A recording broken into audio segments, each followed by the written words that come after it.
So now we are going to get into everybody's favorite subject, the Cincinnati Bearcats, and what they're up to this offseason.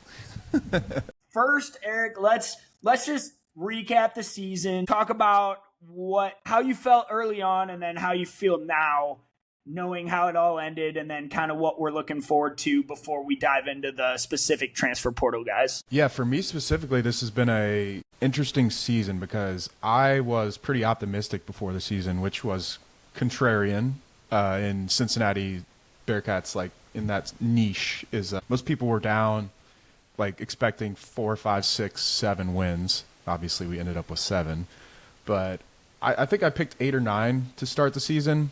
Because I really liked the retention. I was high on Sorsby.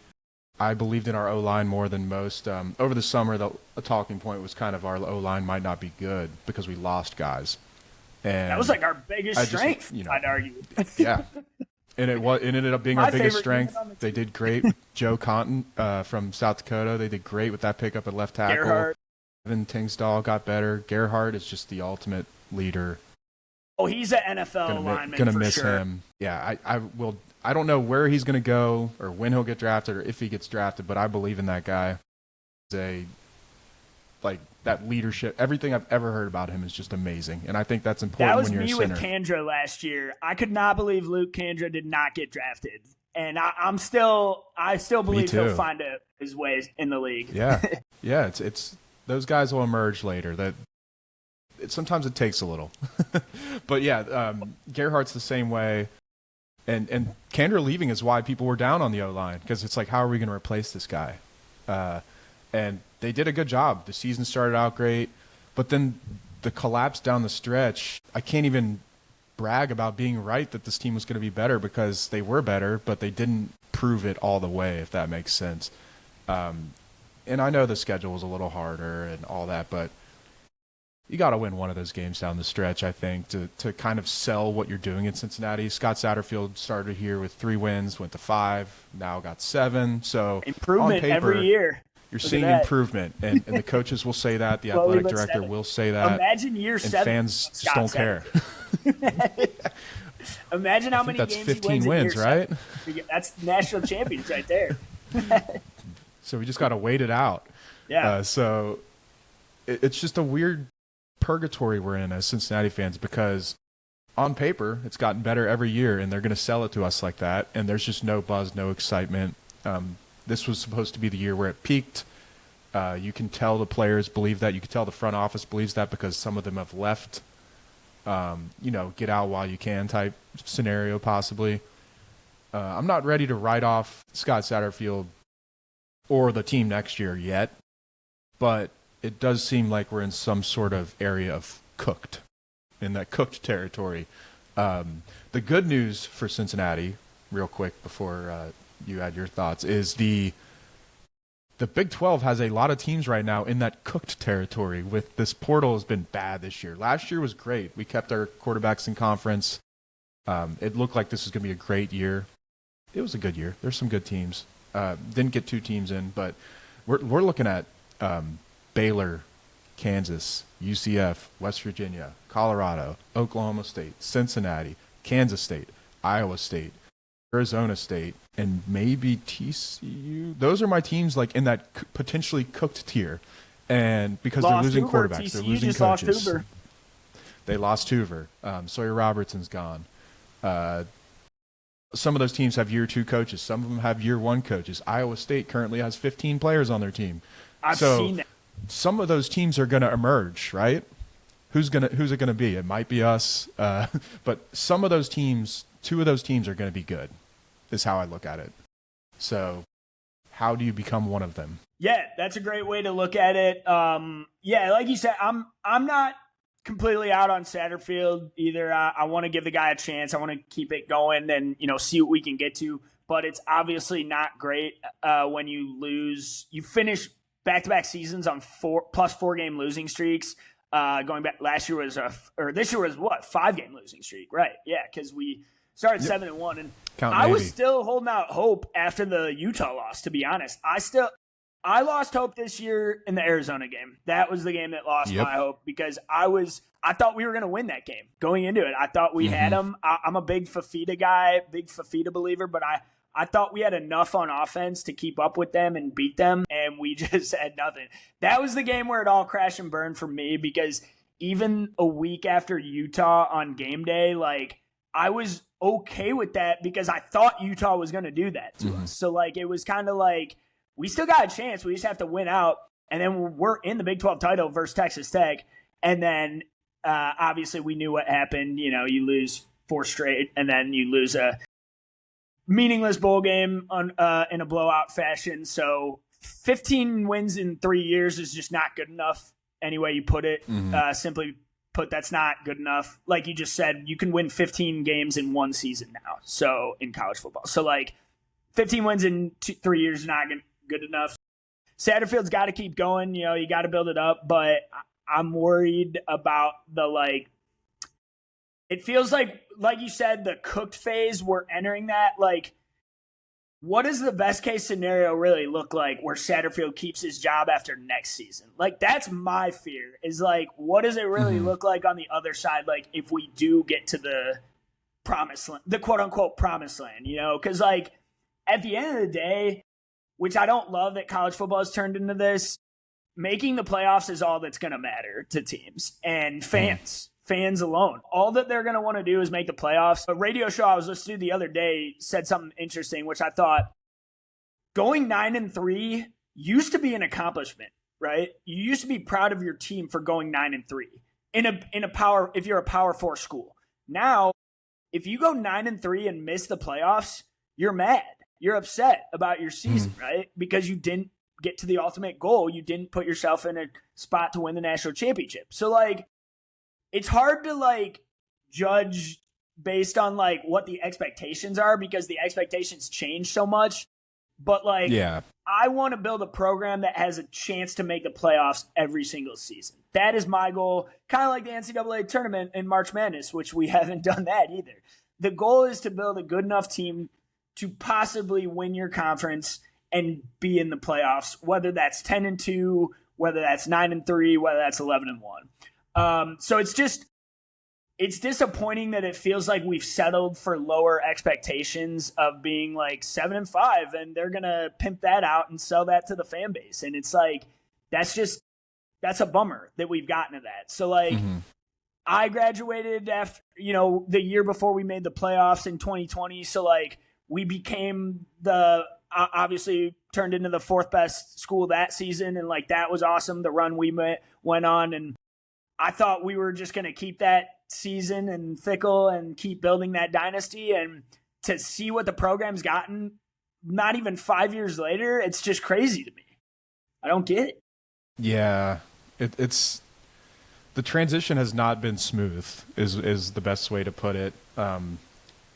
I still don't think we're in hell. Like, I think this is a purgatory, a growing pains type thing. I mean, there is a scenario that we're one of the worst Power 4 programs. That's possible. I just think we have some natural advantages that, Boston College, the teams like that are always going to be there. If you can't beat those we teams, are above then that tier, that's right? really sad. Yeah. And I shouldn't bring them up because we play them next year. So if we lose that game, it's going to look funny. Great. We're going to be on a quote graphic now. Bill O'Brien's coming for it all. We have a ton of grads. It's still a growing small Don't program. Don't we play Nebraska too next year? In the state. No, that's a couple more years. Okay, I next thought year it was it's just Boston year. College and. I was going to say, that's a good non-con. If that's our 2 non-cons, that's like a hard non-con. Yeah.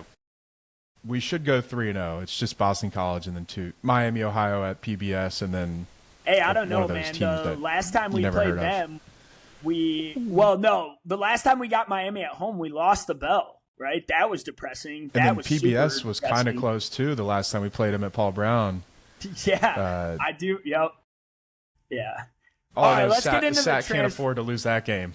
Yeah, no, can't have that. All right, let's get into the transfer portal now. We obviously know we just lost Sorsby. Obviously, that was our prized possession, Brendan Sorsby. We just lost Pryor. I saw Evan Pryor committed to Florida. Caleb Goody, Sanks, Micah Coleman, guys like that. So give me some good news now, Eric. Give us some good news about who are we adding? Who are we potentially gaining? I thought we were going to start with the bad news. Okay, all right. Yeah. Yeah, so we'll stay on the bad news, then we'll finish with the good news. We'll get out of here on a good note. The bad news is all those players you just named transferred up. They're going to better teams. We had talented players this year, and we did not capitalize. This should have been the year where it all peaked, but it wasn't. Brendan Sorsby is heading to Texas Tech. He will play at Nippert Stadium next year. That'll be a fun one. Could he be the missing piece for their title contention? He could be the. I'm a Sorsby guy. I know I've seen a lot of UC fans change their tune or get louder about their tune that they had before, that, you know, they're a little skeptical of Sorsby. I see a little stuff to be skeptical about. Obviously, you can look at small things, but I'm going back to my soft factors thing. I just think this guy's a dog. He's a leader. His teammates respect him. He's dual threat. I think he's everything you want in a college football quarterback right now. And heading back home to Texas, going to have a ton of talent around him. Yeah, I'll say quick on I think Brendan Sorsby will be a top 3 Heisman preseason is my guess. You're probably right. Especially, they'll probably be a top 5 team coming into the season next year, Texas Tech, or at least probably top 10. No, I'm with you on that. Quick note on Sorsby.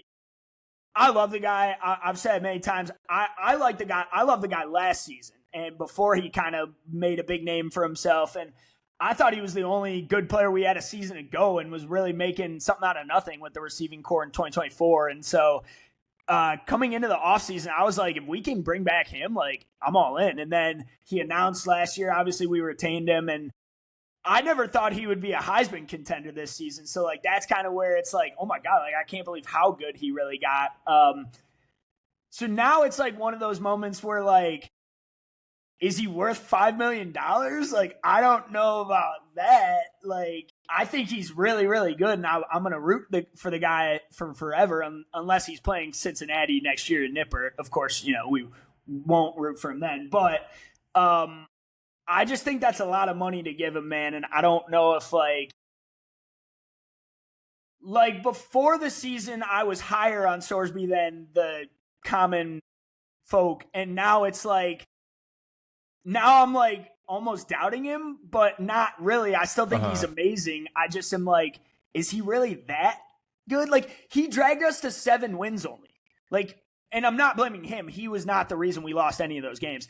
But I'm just saying, your best season of Brendan Sorsby could only get us 7 wins. Like, is that really winning Texas Tech a national championship? And I don't want to make this just a Sorsby segment. Like, but what are your thoughts on that, I guess?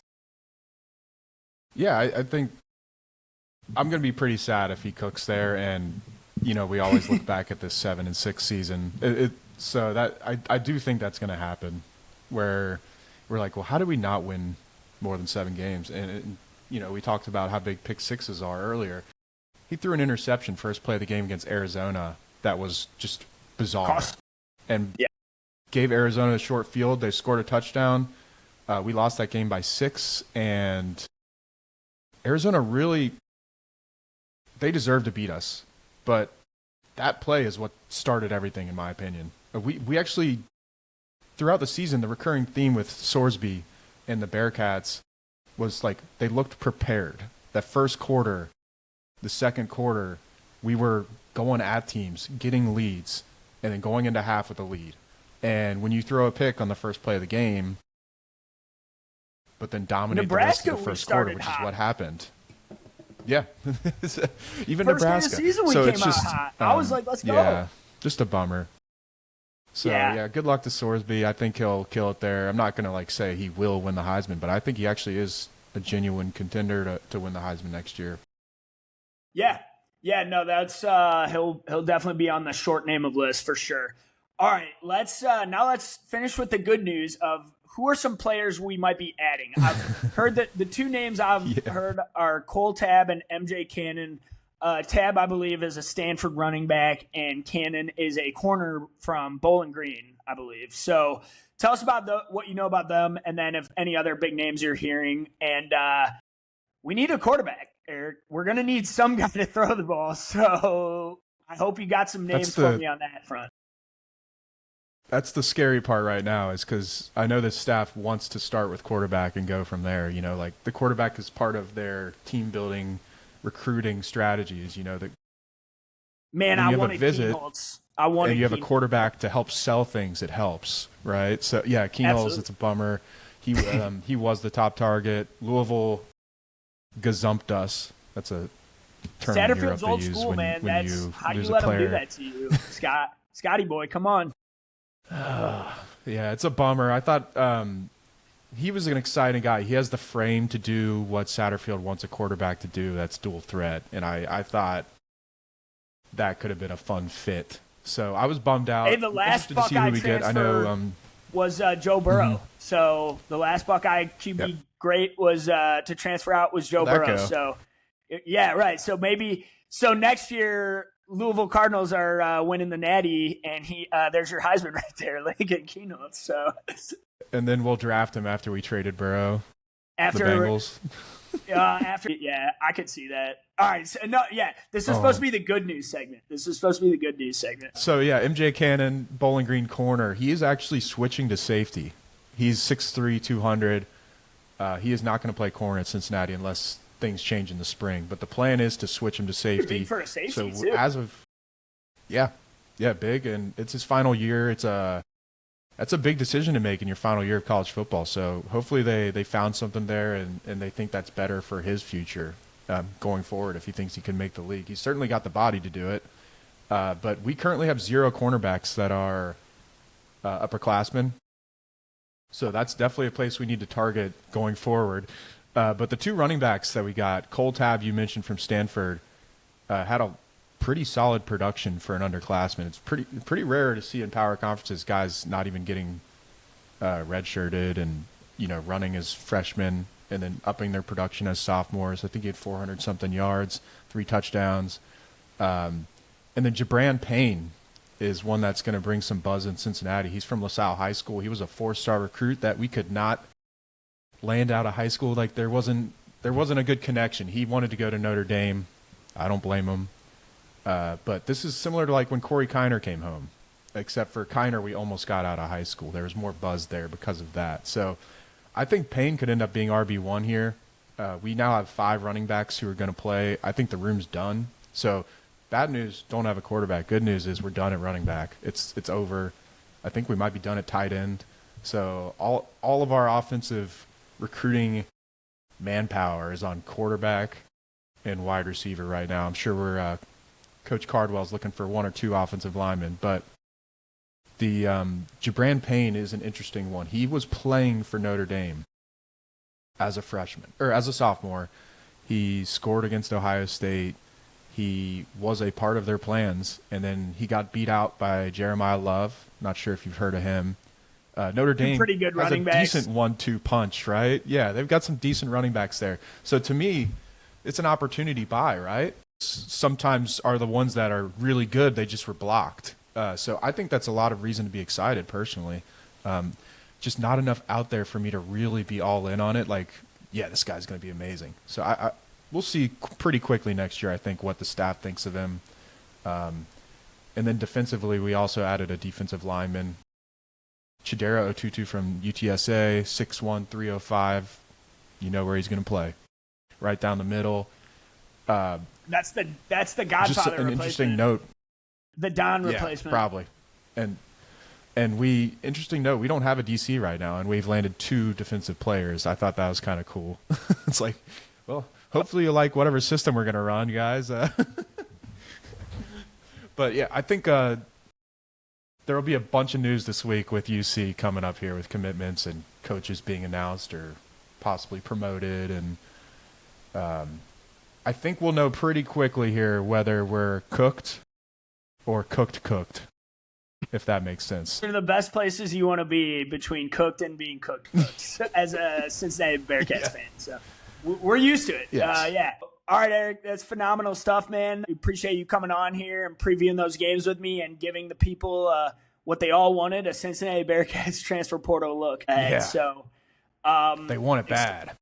Oh, everyone. Yeah, everyone.